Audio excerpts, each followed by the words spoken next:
Hello everyone, this is Defense Politics Asia, and this is the summary for the day of 394 to 395 for the 24th to 25th of March. There will be information from the 26th of March, and brace yourself, this will be a long one. And yeah, because so many things has happened. So let's move to the most important development, which is actually in Avdiivka Front. At the Avdiivka Front, there is news, rumors, perhaps, if you are pro-Ukrainian. According to Ryba, the pro-Russian source, the Russian forces has captured Kayamka. And this Kayamka is actually on the eastern part of Avdiivka city. As you can see, it's actually here. And the Russian forces have captured this city. Maybe I should make it thinner, too thick. Yeah. The Russian forces have captured this, and this will allow them to go for the next line, which is actually to close up the line, the front line, so that it will be easier for them to hold the line with the Russian forces moving in these directions. The information previously, but it's not acknowledged, this, because this information comes on the 24th. However, on the pro-Ukrainian side, they did not mention this. Deep State UA and Maryinka only mentioned fighting at Kayamka. However, interestingly, on the 25th, there is no information of fighting being reported by these two sources, and so the Ukrainian Defense Ministry also did not mention about fighting at Kayamka as well. So it's very curious how the pro-Ukrainian side is watching this side. Maybe they do not want to acknowledge this information until they have confirmation from maybe the pro-Ukrainian, the Ukrainian official sources. Perhaps that might be the case. And fighting is reported around Krasnohorivka, according to Deep State UA, on the 24th, and fighting is reported at Stepove on the 24th and the 25th. Information coming from the Ukrainian Defense Ministry and then by War Gonzo. So the Ukrainian forces continue to be able to hold the line at Stepove, with the Russians unable to break through.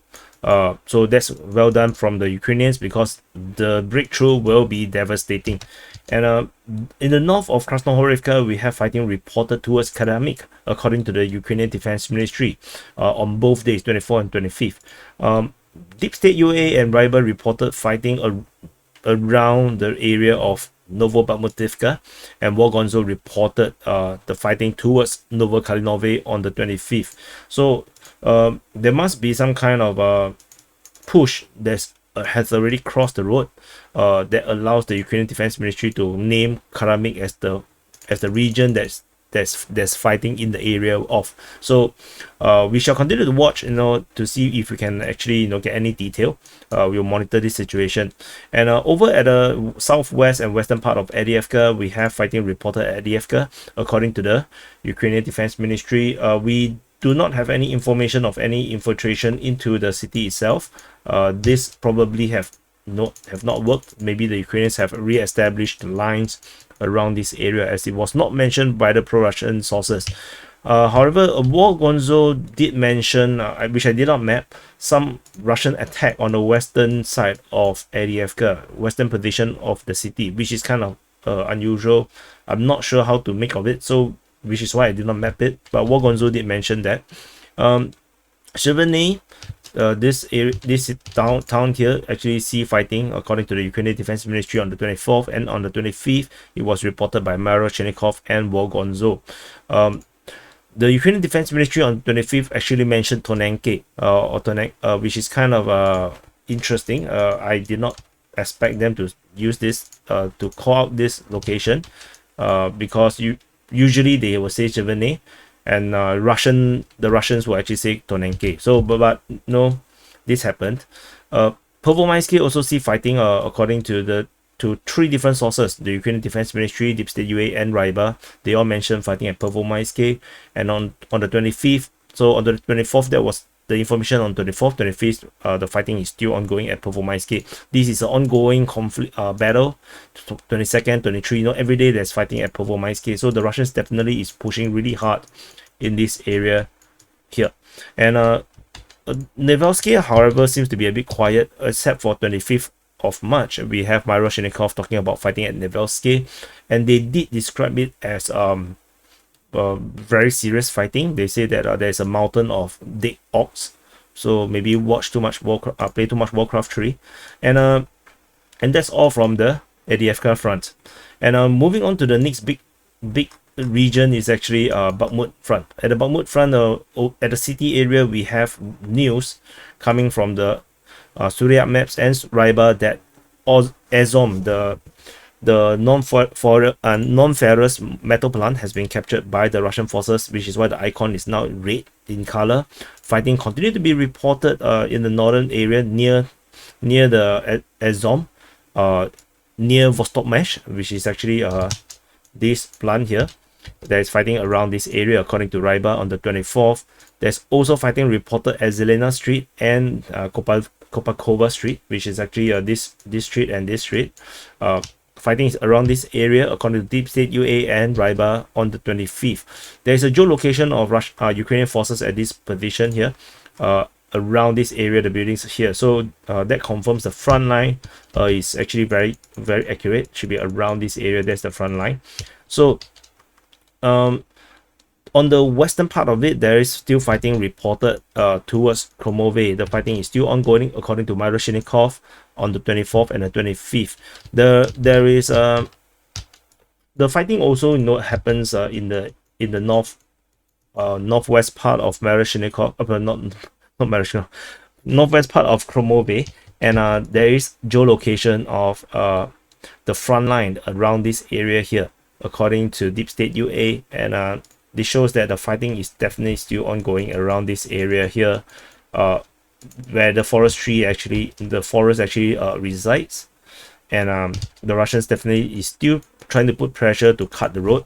Somehow the Ukrainians are still using the road, but this road is actually very dangerous to use because Russian DRGs do come into nearby the road to take on vehicles, as far as I seem to understand.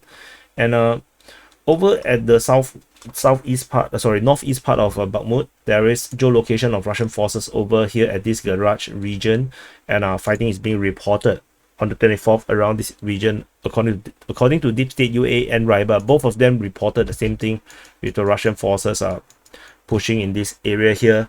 And to push in this area means that they have crossed the river here at the Novobakhmutovka river. They have managed to cross the river in order to make this push.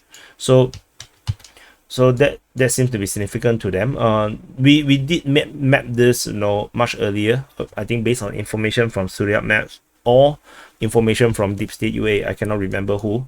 And the Ukrainian Defense Ministry simply mentioned fighting at Bakhmut. They did not really talk much about the details. In the south of Bakhmut, we have geolocation of Russian forces at this location, which actually established a front line probably around this area here. The front line has, in the entire southern part, has been edited based on Deep State UA's mapping, the pro-Ukrainian source mapping. Fighting is reported in the south of Bakhmut around the Soboshevsky Street, according to Deep State UA and Ryba. In the area of the Bedenovka district, we have fighting reported by Ryba and Ryba. The Ukrainian forces previously have assailants around here, and they have already pulled back to as they continue to fail to hold the line in the south, and the Russians continue to make progress to straighten the line as they continue to push the Ukrainians back. And this is going to be quite bad because I don't think the Ukrainians have very deep entrenchment within the city itself. So, which is why we do see the Russian forces capturing this neighborhood or this cluster of buildings. I think it's a market just on the western part of the stadium, the Avangard Stadium, and this actually looks very bad because the Russian forces could potentially pincer these Ukrainian forces, and the Ukrainian forces may be encircled again, and they will have to redraw and escape this encirclement again. So this is happening in the south. Along the Kosunskogo Street, there is fighting being reported across the entire street in today's report by Ryba, and there is also fighting reported near the MiG-17 monument in today's report. The last report was on the 24th according to Ryba, and in today's report, because yesterday they did not mention anything. Maybe they rest on Saturdays, and on today's report they mentioned fighting is in the area of MiG-17 monument, which is actually at this position here. So the Russian forces is actually, oh, wrong color. The Russian forces is attacking in this area here, with the Ukrainians holding positions around these high buildings, trying to hold them back. The high buildings would have good fire control around the region, and if the Russians take it, then yeah, you know what's to come, you know, with that. In the southwestern part of Bakhmut city, fighting is reported at Ivanivsky, according to the Ukrainian Defense Ministry and Deep State UA on the 24th and the 25th.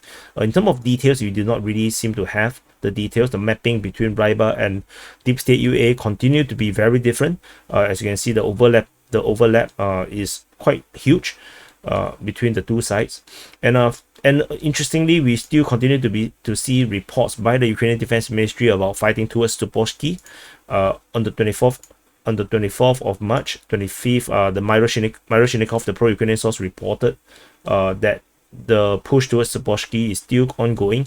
At Proteshny, there is also fighting being made towards this town, according to the Ukrainian Defense Ministry. Deep State US mapping is very weird in this area because for them, the Russian is just like that. No, just this little PP, and then the lines is usually along the canal, and then another little PP here.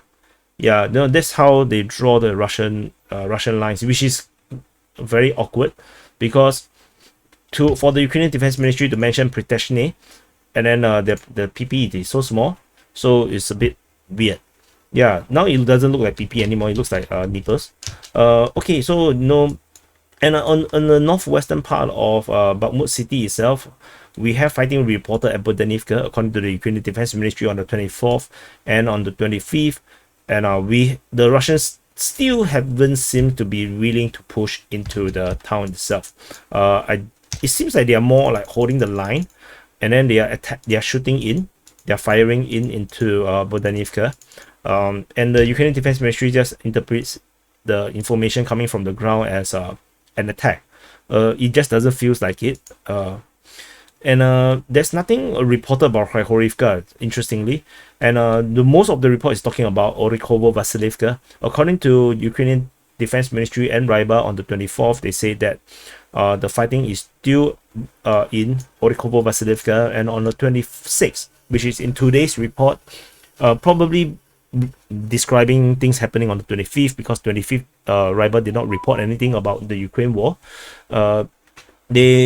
They basically say that the settlement is currently in a gray zone, and the strongholds are being passed from hand to hand. That means the Russian and Ukrainian forces continue to trade blows within wrong arrow. Oops. They continue to trade blows around this region. I give you one, you give me one, they pat your back, you pat my back, and then yeah, they're still ongoing. It's like scissors, paper, stone. It's very hard to get a winner sometimes. And then geolocation of the front line being geolocated at this position, according to Deep State UA. At this position, there is I think footage of tanks fighting each other, and I believe, if I'm not wrong, yeah, some tanks fighting around this area here. So which determines that the front line remains to be around this area here. There is no breakthrough from the Russian side. However, according to information from Deep State UA, on the 24th and the 25th, they continue to report the Russians are trying to push along the highway towards Minkivka or Pravilia. So it's interesting that they are saying that, but the lines doesn't change. It hasn't changed for a week. So that's all from the Bakhmut front. So before we go to the other fronts, let's cover some of this very weird stuff. And okay, the Ukrainian Defense Ministry reported there's a Mi-24, a Hind, getting shot down over Ukraine on the 24th.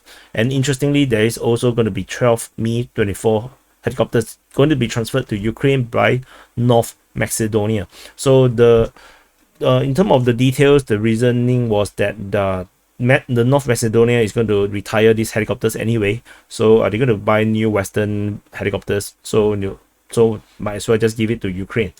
And further information, we also have the Ukrainian United 24 Media, a pro-Ukrainian news network, that says that the Russians has started production of glide bombs. So what are the glide bombs? Basically, they are the FAB500 bombs, massive bomb, 500 kg bombs, and this bomb, basically one bomb you can destroy the entire entrenchment or entire bunker, which is going to be devastating. And apparently the Russians have planted wings on it, give it some GPS guidance, and then it can glide from a distance.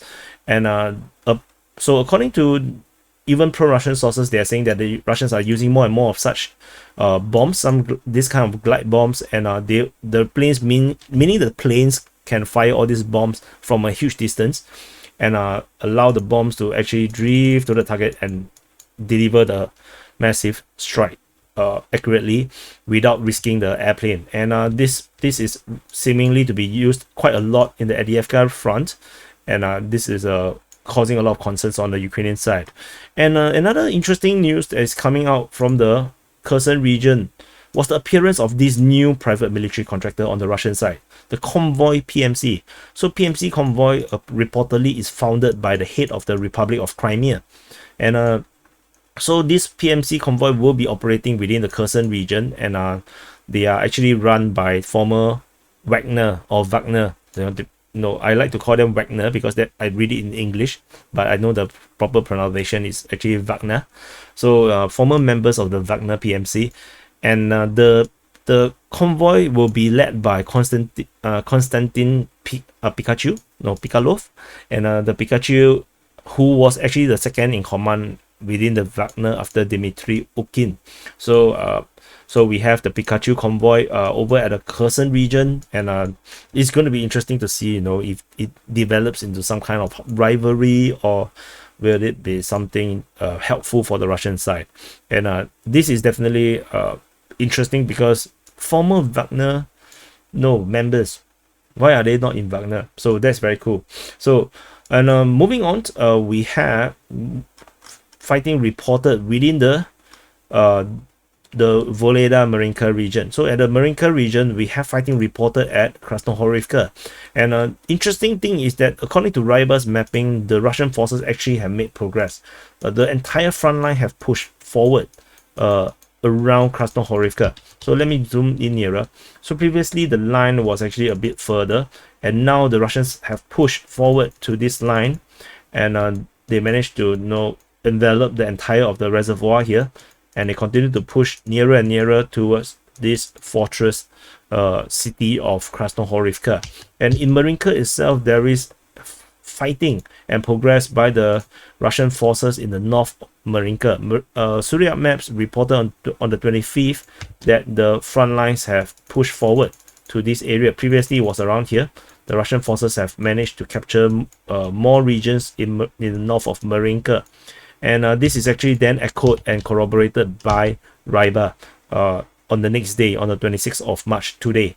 And very interesting, SITREP maps continue to be able to report informations before Ryber do. So I wonder where his source come from, and I'm a bit shy to ask him. So I did ask him actually. He said that he have his sources and he cannot tell me. Yeah. So at Marinka itself, there is fighting at Marinka according to Ukrainian Defense Ministry and Deep State UA on the 24th. On the 25th, the Russian Defense Ministry started to talk about this. And then Ryber reported fighting on the 26th. And fighting is currently ongoing very heavily from the north, in the center, from the southeast or the south of Marinka. It's really all over. So the pressure is definitely on for the Ukrainians as they continue to try to hold the line. And I would say the Russians could potentially cut through from this open region along the river. I'm not sure if this river is actually crossable, because if it's crossable, the Russians could very well do a flanking movement down south and actually collapse the entire Ukrainian lines to build it only on the western outskirts. But it looks like it's not very crossable. It looks like it's a river, like a proper river. So anyway, that looks like some very swampy. And there is fighting reported at Vuhledar. Oops. According to Ukrainian Defense Ministry and Deep State UA on the 24th of March. And on the 26th, we have the Rybar reporting the same thing, and however they did mention that the Russian forces are unable to capture and they withdrew to the original position. So the front line by Rybar is actually around here. So let's see how this goes. Let's move on to the south of it. We have bombardment reported by the Russian Defense Ministry on Novomykhailivka on the 24th, and then on the 25th. On the 25th, the Ukrainian Defense Ministry mentioned the Russians' attack at Novomykhailivka. That's all from the Marinka region. And moving to the Vuhledar region. At the Vuhledar region, we have only bombardment reports from the Russian Defense Ministry on the 24th, 25th, and 26th. And then there is a shelling being reported at Prashestivka on the 26th as well. And moving on to the Zaporizhzhia line. At the Zaporizhzhia front, we have bombardment reported at Maryinka, according to the Russian Defense Ministry in their 2 days noon report. And then there is also shelling being reported at Luhivsky, according to the Russian Defense Ministry on the 24th. And there is shelling at Shepaki on the 24th as well. And according to Myro Shinikov, the pro-Ukrainian source, there is positional fighting near Nesteryanka as well as near Novodanilivka. So basically what it means is that the Russians actually have these positions around this area here, and the Ukrainians also have their positions around here.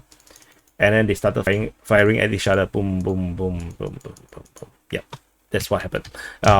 So no offensive. Basically, they just tickling each other's. See who laughs first. The one who laughs first will lose. And moving on to Siversk Front. So at the Siversk Front, this front is getting a little bit hotter and hotter, it seems. There is fighting reported towards Vimka on the 25th of March, according to the Ukrainian Defense Ministry. And the front line is currently, what we understand, is around here. So to talk about Vimka seems to be a little bit far, as this front line is from Vimka is still around 4-5 kilometers away. And there is fighting reported at Spurny, according to Deep State UA, on both days, 24th and 25th. And at Bakhmut, there is geolocation of Russian forces, or actually in the front line in this at this position here. So along these three lines is where there is some engagement between the Ukrainian and the Russian forces, and fighting is being reported on the 24th by Deep State UA. So this geolocation is on the 25th. So this actually do shows that the front line that we have is largely correct, where this is actually the gray zone between the Russians and the Ukrainians, and they are still trying to fight over this area here in the north part of Bakhmut.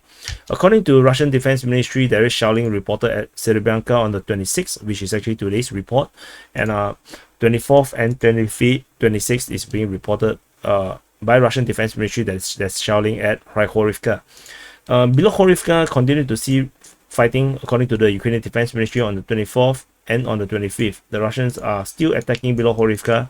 However, where the attack come from is a question mark. We do not know where the attack come from. Nobody is talking about it. And moving on to the Kreminna front. At the Kreminna front, we have fighting reported within the Serebrensk forestry, according to the Ukrainian Defense Ministry, on the 24th and on the 25th. So the push is still ongoing within the forestry, and there's a shelling being reported at Dibrova in today's Russian Defense Ministry report. The previous 2 days, they seem to have some kind of a mix of shelling and a ground offensive around the region. Ukrainian Defense Ministry reported on the 24th that there's fighting at Dibrova, and the Russian Defense Ministry on the 25th mentioned that they have they use Air Force, ground attack and army aviation helicopters, artilleries and the units. So which is the units is actually leads me to right fighting. So the ground units are also attacking and shooting at the Ukrainian forces near Dibrova region. And moving on, further up north, we have shelling being reported at Yampolivka on the 24th, and at Nevsky on the 24th and 26th. Information all coming from the Russian Defense Ministry.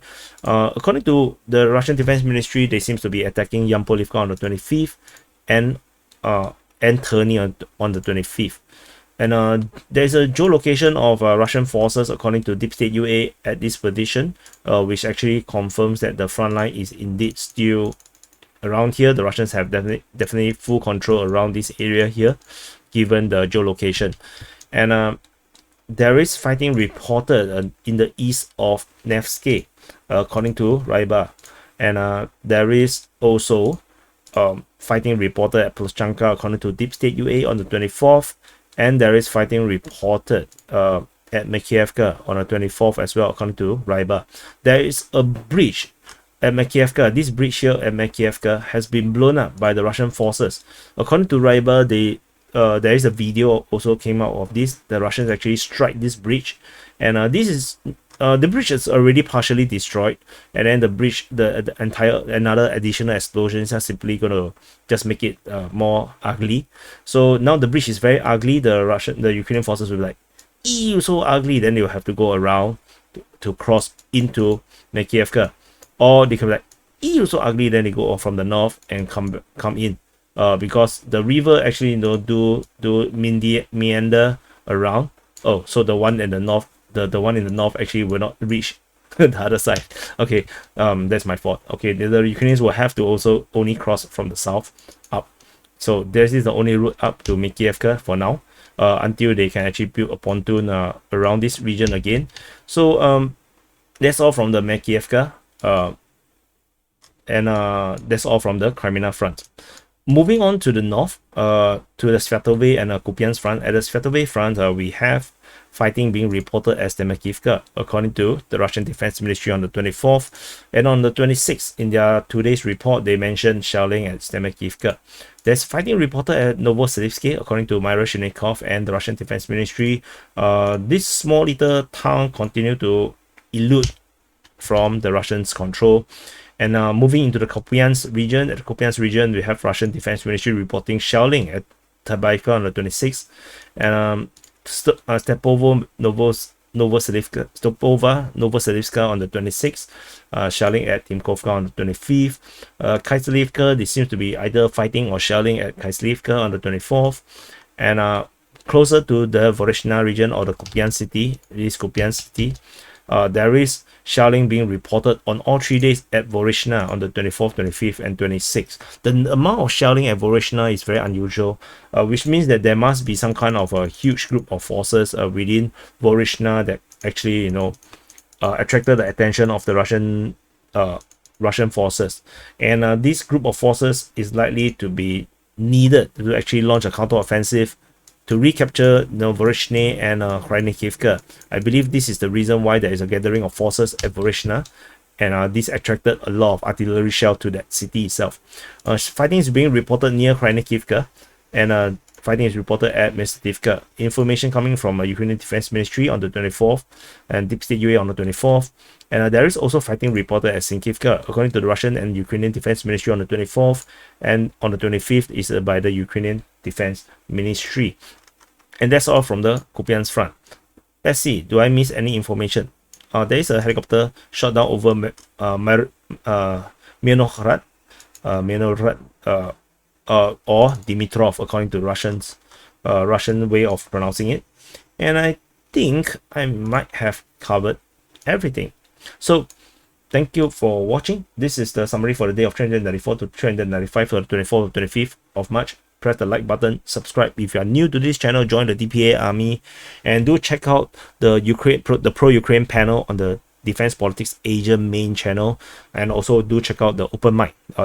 Yesterday's open mic was brilliant, super good, and almost 6 hours of discussion by you viewers. So do check it out, and I will see you in the next update.